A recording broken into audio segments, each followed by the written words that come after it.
വിശ്രമ സമയം ആവശ്യപ്പെട്ട് ലോക്കോ പൈലറ്റുമാർ നടത്തുന്ന സമരത്തിൽ അനുരഞ്ജനത്തിനില്ലെന്ന് വ്യക്തമാക്കി ദക്ഷിണ റെയിൽവേ. ജോലിക്ക് ഹാജരാകാത്തതിന് 23 പേരെ സസ്പെൻഡ് ചെയ്തു കഴിഞ്ഞു. 9 പേരെ സ്ഥലം മാറ്റി. 13 ദിവസമായി തുടരുന്ന സമരം ചരക്ക് ഗതാഗതത്തെ നല്ലതുപോലെ ബാധിച്ചു. രാഹുൽ സുരേഷ് കോഴിക്കോട് നിന്ന് വിശദാംശങ്ങൾ നൽകും. Good morning Rahul Suresh. Loco പൈലറ്റുമാർ സമരം കിടന്നോട്ടെന്നാണോ പറയുന്നത്? And very good morning. Loco പൈലറ്റുമാരുടെ സമരം ഇന്ന് 13ാം ദിവസത്തിലേക്ക് കടന്നിരിക്കുകയാണ്.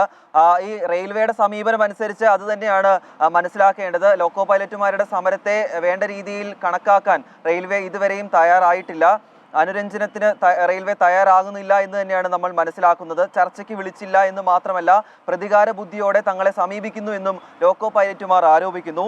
ഇതിനോടകം തന്നെ ജോലിക്ക് ഹാജരാകാത്തതിന്റെ പേരിൽ ദക്ഷിണ റെയിൽവേ 23 പേരെയാണ് സസ്പെൻഡ് ചെയ്തിട്ടുള്ളത്. പാലക്കാട് ഡിവിഷൻ 9 പേരെ സ്ഥലം മാറ്റിയിട്ടുണ്ട്. ജോലിക്ക് എത്താത്തതിന് 50 പേർക്കാണ് പാലക്കാട് ഡിവിഷൻ ചാർജ് മെമ്മോയും നൽകിയിട്ടുള്ളത്.